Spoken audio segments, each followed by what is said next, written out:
Well, it is a joy for me to be with you this weekend, and thank David for the kind invitation to share in this autumn conference with you. I want to just speak this morning on this parable that David read for us from Matthew chapter 25. I remember when I was studying when I left school and was thinking about my future, thought maybe I would spend my life in the construction world because my father had set up a business and worked in that world, and so I set off to study, I suppose with a view eventually to try and take over that business and do something with it. During that course, there was one particular practical module in Dundalk, I'm sure you're familiar with it. We were living in County Cavan at that stage.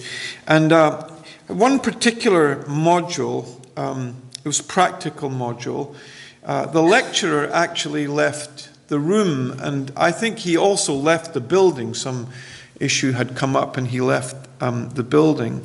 And some of the boys that I was studying with decided that they wouldn't bother getting on with the project. They lay around on the benches. They talked, they did nothing. Some of them went out for a smoke and did all of the usual things. Some of them even lay around and slept for about 2 hours. But then something unexpected happened. The lecturer came back at a time that they didn't think he would. And some of them were found to have done absolutely nothing on the project that they had been assigned. Their true character and the nature of their commitment had been exposed. What they didn't realize was that morning the project that they were working on was actually part of their final assessment. And for a good number of them, it just didn't go well. And as we turn to Matthew 25, we find a similar set of circumstances unfolding. 3 gentlemen have been left in charge of their master's estate. 2 of them worked hard and saw their master's wealth and his assets increase whilst it was under their stewardship or whilst it was within their responsibility. But one of them was dog lazy. He did nothing. And when his master returned, his master discovered the true nature of that servant. He lacked interest in his master's affairs, and he had no desire to work for his master's increase. Not only was he dog lazy, but he was actually wicked. That's what the master said. You lazy and wicked servant. And you see something of his wickedness beginning to emerge when he tries to blame his master for his own inactivity. If you hadn't been a hard master, if I hadn't have been worried about what you would think, I would have maybe done things differently. So what he tried to do was he tried to blame his master for his own laziness. So let's look at this story that we've read together. I want just 3 points, 3 areas that I want to try and camp on as we try and break it down into manageable chunks that we can process and take away with us. The 3 areas that I want to camp on, I just want to look at the talents. I want to explain a little bit about what that looked like and what the expectations of the master were. So the talents, then we'll look at the 2 servants, 2 groups of servants. We'll look at the faithful servants and then the unfaithful servants.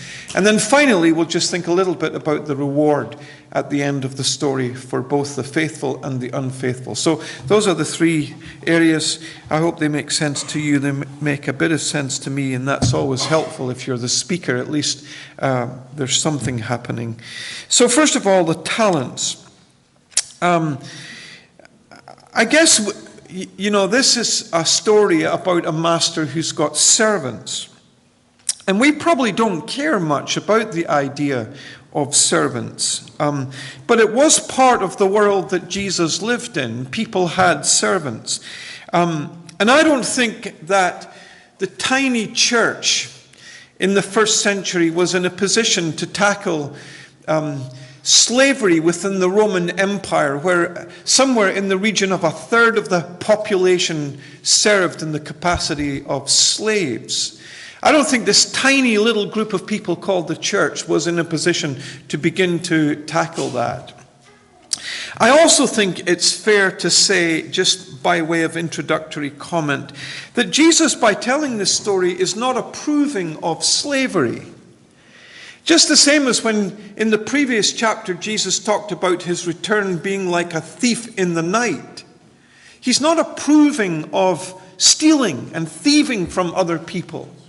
He is just taking a story from the world in which he lived and setting it alongside a truth that he wants to explain, he wants to deal with, or that he wants them to think about.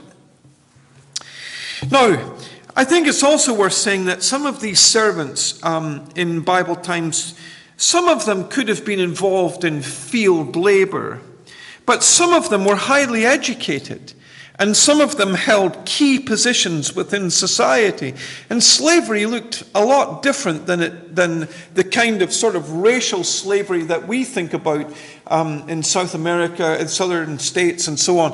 In Bible times, the whole thing did look a bit different. I'm not trying to justify it, I'm just saying it did look a bit different. Some of these slaves and some of these servants actually served as farm managers, and they ran their master's estates. In Galilee, there were a number of estates, and they were managed by servants, the servant of the landowner. The landowner would have had multiple interests in various places, and he would entrust the care of his estate, his parcel of land, to his servants. And that seems to be what is happening here. So the story is easy to follow, isn't it? A certain landowner went abroad for a while. Maybe he went on holiday. Maybe he had some other business to take care of. Who knows where he went and why he went there. We're simply told that he went into a far country. And while he was gone, he left his servants in charge of his affairs. To one of the servants, he gave 5 talents to work with. To another of the servants, he gave 2 talents to work with. And to another one of his servants, he gave just 1 talent. Now, when we think about talented people, or when we think about talents, I suppose that's where our mind immediately goes to. We think about talented tennis players or talented footballs. But in Bible times, the word talent was used as a measure I suppose, or a means to measure gold and silver. And a talent, one single talent in the ancient world, a talent of silver, for example, was worth about 6,000 denarii. Now, a farm laborer in Bible times would earn 1 denarii for a day's work. But a talent of silver was worth 6,000 denarii. That is equivalent to about 20 years of wages. That's a lot of money that has been entrusted to these servants. This is not a small thing. This master has been incredibly generous to these servants. Verse 15 tells us that they were given according to their ability. So just to try and pull it into today's terms, 5 talents, someone who's done the maths on this has estimated that 5 talents is equivalent to about £3 million in today's money. So I just want you to catch a sense of the measure of trust and the generosity of the master, or of the owner of this parcel of land, as he leaves his servants in charge of his affairs as he goes. Now, the master knows what these servants are like. He knows them individually. He knows what their abilities are like. And so he gives to them in proportion to their respective abilities. As they had ability, so they were entrusted with their master's affairs. So, I don't know what it looked like. Maybe one of them took care of the vineyard, had responsibility for the vineyard. Maybe one of them took charge of the grain fields. Maybe someone was in charge of the animals. Maybe someone was in charge of the household. But he left them in charge of areas of his business. The man is generous, and he's entrusted them with huge amount of responsibility. And so it is in the Christian church. The Lord Jesus has returned to heaven, and he's left the work of the kingdom in our hands. We all have areas of responsibility. We've been given gifts and talents that are to be used in the advance of our Master's kingdom. And God has been incredibly generous in what he has given to us. The gifts and opportunities that he has given to us, some of us, the homes and the wealth that he has given to us. I don't know what area of responsibility God has given to you. Maybe it's teaching boys and girls in Sunday school. Maybe it's just being an encourager, writing little notes of encouragement to people who are going through tough times. Maybe you're here this morning and the area of responsibility, the area of work that God has entrusted to you is women's ministry or men's ministry or youth work. Maybe it's just being around. You know, in the church I serve in Edinburgh, there are one or two people, and they are such a blessing to me because I know that no matter what we do, they will always be behind it. They'll just be there with their physical presence. You can always count that they'll be sitting in the pews if we're having something on a Sunday. They're just faithful stalwarts of the work.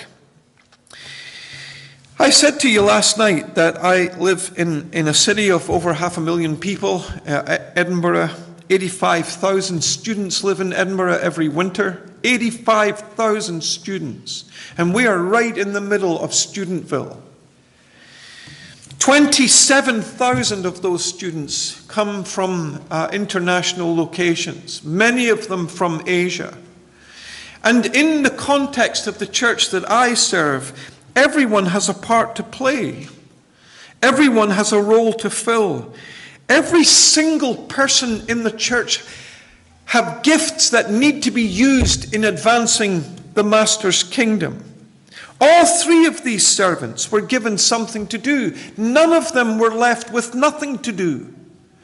None of them could say, well, I don't have a job. They were all entrusted with an area of responsibility. All of them were given a talent that they were expected to use. Some people think that church is like a bus run, where there's a driver and a conductor who comes around and collects the fares. Some of the people on the bus run don't enjoy the ride much. They don't even take in the scenery. They just sit and sleep. Others complain that the heater is too warm or it's too cold. On this bus run, there's always people complaining. But that idea of the Christian church does not square with this parable, because the church is not a bus run full of passengers. The church is a hospital where the spiritually wounded can recover. The church is a base for the work in the harvest fields of society where people need to be influenced with the gospel. The church is a training center where disciples are taught and enabled to grow. The church is almost anything but a bus run. So let's take up the responsibilities that we have been entrusted with freshness and vigor this winter. Let's seize the opportunities that are given to us to hold out the good news of the gospel in our community. And let's work what we have been given, not just for ourselves, but for God's kingdom. So that's the first thing by way of explanation in relation to the talents. Explanation. I just want to say something about expectation. One servant's given 5 talents, one servant is given 2 talents, and one servant is given 1 talent. But there is clear expectations that they will work these talents to increase their master's wealth and assets. It's not that he just goes away and says, here, you just take care of that. I want that back when I return. There's a clear expectation that they will take what they've been given and that they will work it to increase their master's wealth. Verse 27, the master says to the unfaithful or the unprofitable servant, he says, verse 27, you ought to have invested my money with the bankers. And at my coming I should have received what was my own with interest. They aren't all given the same amount, which is interesting. One's given 5 talents, one's given 2, and one's given 1. And of course you can do more with 5 talents than you can do with 2, or even that you can do with 1. But the fact is, their reward is very interesting to notice this. The person who was given 5 talents and the person who was given 2 talents, they increased their master's wealth 100%, but they were given exactly the same reward. Both of them were told that they were good and faithful servants. Both of them were entrusted with greater areas of responsibility, and both of them were invited to enter into the joy of their Lord. So they received exactly the same reward, even though both of them had been given different measures. See, the person who was given 5 talents increased it by 5. The person who was given 2 talents increased it by 2. But the person who was given 2 talents was not expected to increase his 2 by 5. He was just expected to use what he had been given faithfully for the Lord. Now, I just want to say this to you, that God doesn't expect all of us to be Billy Graham. God doesn't expect all of us to be John Piper. Don't spend your life looking over your shoulder at what other people are doing and what other people are achieving.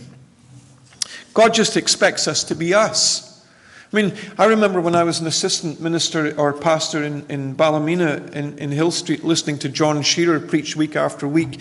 And then it came my turn to step into the pulpit, and he's sitting down in the back of the church, listening, taking notes, and he's going to go through my sermon on Monday with me and critique it. And I'm thinking to myself, how can I do this, and how can I preach to this congregation that are used to listening to him week after week?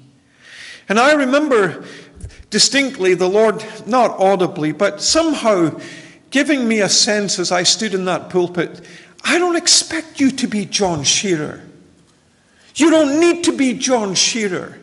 You just need to use the gifts that I have given you for my glory and for my kingdom. And from that day to this, that's all I've tried to do. Just be myself and use the gifts that God has given me. And that's what God expects of all of us. I don't know what God has given some of us to you. God has given some of us wealth. God has given some of us music. God has given some of us a teaching gift. But all of us have been given something. And all of us are expected to use that for kingdom purposes. But here's the truth. Some of us are so busy building our own houses. Some of us are so busy building our own property portfolio. Some of us are so busy building our investment fund or our pension pot. Some of us are so busy building a very nice life for ourselves that we have no time to use what God has given to us in the advance of his kingdom. You know, a bumper sticker in the form of a fish doesn't really cut it, does it? Or even, showing up at church once on a Sunday. It's not really using what has been given to us in the advance of our Master's kingdom. I once heard Pastor Jim Smith, whose name will be known to many of you, I'm sure.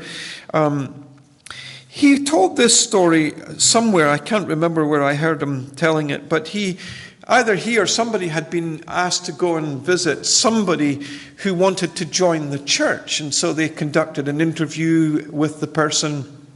And at the end of the interview, the pastor then said to the individual, so where would you like to serve in the context of our church? So we need a bus driver on a Wednesday to pick up children and bring them to the kids' meeting. And the man says, no, I couldn't do that. I just want to be a member. And then he said to him, well, we need somebody to cook breakfast on a Saturday morning for the men's breakfast. Listen, he says, I couldn't do that. I just want to be a member. He says, well, we need someone to do some odd jobs around the building. I hear that you're practical. Oh, no, he says, I haven't time to do that. I just want to be a member. And he goes through all of these opportunities that are available in the church for service. We want to try and engage our community. We need some people to post flyers through the letter boxes of homes around the church. Listen, he says, I just want to be a member. And eventually the pastor said to him, I think you've got the wrong church. There's a church around the corner and it's called the Church of the Heavenly Rest. I think you would be better joining that church. Because we here in this church are here to serve. Well, so much then for the talents. Let's think a little bit about the servants.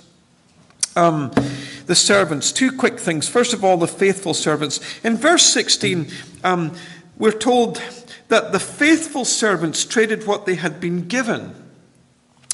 And the word traded carries this idea of doing business over a prolonged period of time.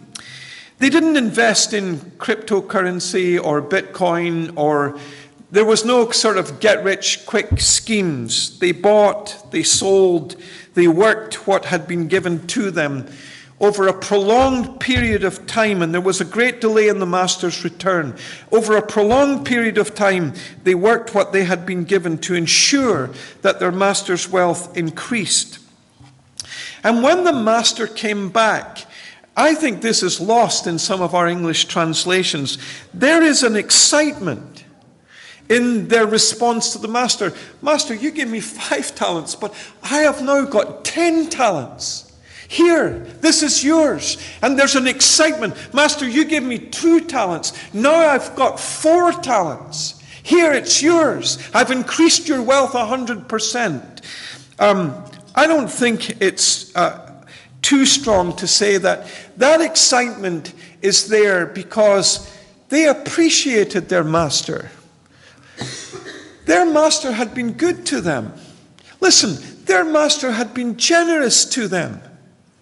Their master had entrusted them with unbelievable amounts of responsibility and wealth and given them tons of good things to use for his kingdom. They appreciated their master. In fact, I would go as far as to say they loved their master. And that was why there is an excitement when the master comes back. Look what we've done, what we've been able to do for your kingdom. We certainly have a good master. We have a master who has blessed us out of our socks. We have a master who has forgiven us every sin that we have ever committed and completely wiped the slate clean. We have a master who has been generous to us in an overwhelming way by his grace in the things that he has given to us and the talents and the gifts that he has entrusted to us. It should be our delight to work for the advance of his kingdom. You know what I think? I think those who love much serve much. Those who love little generally serve little.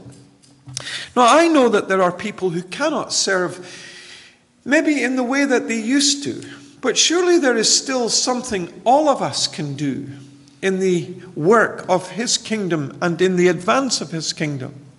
In one of the churches that I served, there was a lady, when I first went to the church, they told me about this lady, and I hadn't met her, and so it was on my schedule to visit her, and I went to visit her one day in her home, and she was on oxygen at this stage in her life because her lungs were failing, and she was on oxygen, and she had this pronged thing in her nose feeding oxygen into her 24 hours a day, 7 days a week. And I went to visit her, and I'd heard lots about her. People described her as like a mother in Israel in terms of the church. And we talked for a long time. She asked about me, she asked about my family, and I asked about her and her family, and we talked for a long time. And then she got out her notebook, and she started to ask me about all of the people in her notebook, people that she'd been praying for, and she wanted to know how they were doing. And then she went through her list and she asked me, now who else can I be praying for? I can't get out of this chair, but I can sit here and pray. Shamelessly appear before the gates of heaven, kind of, it's me again, Lord, sorry, but I'm here to pray and to ask for help for these people. And she had this long list of people that she would pray for, because that was the work that she felt that she could do to advance her master's kingdom. Surely there is something all of us can do. These faithful servants are excited to be involved in the advance of their master's kingdom. Then secondly, just the unfaithful servant, the man who got 1 talent, did nothing with it. He buried it. Now, I had a great uncle who used to do this. Instead of taking his money to the bank, he would hide it in the rafters of his house or out in some of the outhouses in the byre. And, you could be doing something and you'd find a ball of money, and it wasn't unusual to do that because he hid his money in all kinds of strange places. And that's what this unfaithful servant did. He buried his money in the ground. Now, there weren't many banks in Bible times, but clearly there was one bank at least accessible to him, because the master referred to it, said, you unfaithful, you lazy, wicked servant, why didn't you even give my money to the bankers? And I could have got interest. So there was at least one bank, but this man didn't even take his money to the bank. He just buried it and did absolutely nothing with it. He wasn't interested in increasing his master's wealth, even though there was a clear expectation that he would work what he had been given for his master's profit. He did nothing. Now, he may have had excuses. Maybe he was afraid of failing. Maybe he couldn't handle the pressure. Maybe he wanted to do other things. Maybe, he wanted to catch up with his friends at the local coffee shop and just shoot the breeze. Maybe he wanted to play golf and hadn't time to be working his master's wealth. I don't know what his excuses were, but I'm sure he had excuses. But he is clearly lazy. That's what the master concluded when he returned. You lazy. You are a lazy servant. You could have done something. You could have done this tiniest of things by giving my wealth to the bank, but you didn't even have it in you to do that. You did nothing, he says. And then he says, not only are you lazy, but you are wicked. He is wicked because he tries to blame his master for his own laziness. I knew that you were a hard man, and I was afraid of how you might react if I lost your money. And it's all just a cover-up all just a cover-up for his own laziness. Some people who claim to be servants of Jesus do nothing. Zero. Absolutely nothing. They have their excuses. No doubt they are busy. They have other commitments. They have their own stuff to do. And the work of God's kingdom will just have to wait. But I ask you this question. What do you think our Master Jesus will make of our excuses when he returns? Lord, I had so much other stuff to do. I had no time to think about the advance of your kingdom, using what you gave to me to serve you. In his book, Don't Waste Your Life, John Piper tells about a couple who retired. And they bought a yacht and they sailed around the Caribbean. And Piper asks the question, what are they going to say to Jesus when they meet him? I never prayed. I never witnessed. I never worked. I never got involved. I never went along. I buried everything that you gave me. But Jesus, I've got a great shell collection. Would you like to see my shells? I gathered this one on this island and this one on that island. What do you think Jesus is going to make of our shell collection? Here's the last thing, and with this I'm finished. The reward. Two quick things. The reward, first of all, for the faithful, which is the joy of heaven. The master returns and he says to his two servants, to the one who had been given 5 talents and now had 10, he commended them, first of all, with his words. He said, good and faithful servant, you've worked hard and you've served well. Good and faithful servant. He commended them. And then he promoted them to higher service. You've been faithful over these things. I'm going to put you in charge of many things. So he promoted them, commended them, promoted them, and then he invited them to share in the joy of their Lord. And so it will be with those who give themselves to the service of Jesus when Jesus comes back again. First of all, he will commend them with his words. You are a good and faithful servant. You worked hard in the work of my kingdom, in advancing my kingdom, the work that I gave to you. You used what was entrusted to you. He will also promote them to higher service. Heaven will be many things, but it will not be boring. If you read the book of Revelation, you will see that the saints serve before the throne day and night. And when we get to heaven, we will be entrusted with greater service. And then, of course, there will be an invitation to enter into the joy of the Lord. The psalmist says, in your presence there is fullness of joy, and at your right hand there are pleasures forevermore. And those who have faithfully served, their faithfulness and their service will not go unnoticed. You know what? I think about all of this, and I think to myself, when I meet Jesus, I don't want to look on the face of Jesus as the person that I wish I had given more to. I wish I'd given you more, Jesus. I wish I had taken more time to serve you, Jesus. That's the reward of those who were faithful. What about the reward of those who were unfaithful? Well, it says that they were cast out into outer darkness. The unfaithful servant had a very different end. He's called wicked, and he's called slothful, or he's called lazy.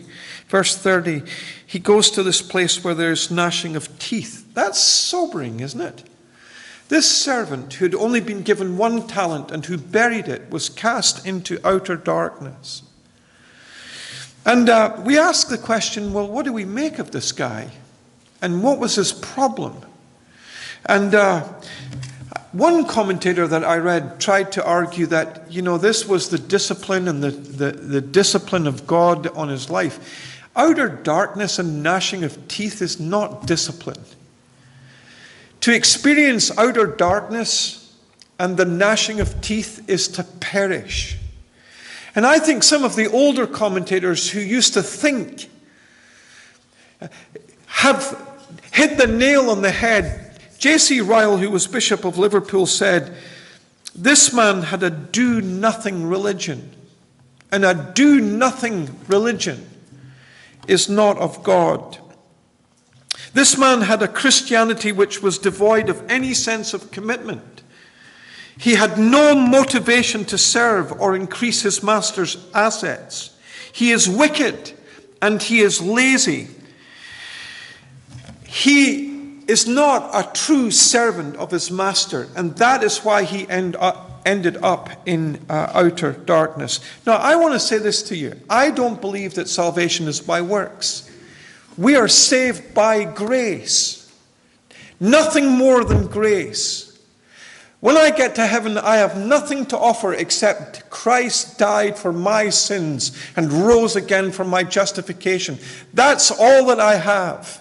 We're not saved by works, but we are saved unto works. James says, you say you have faith. Show me your faith by your works. That's what James says. Don't just talk the talk. You've got to walk the walk. Show me by your life, by your desire to advance your master's kingdom. Show me your faith, he says, by your works.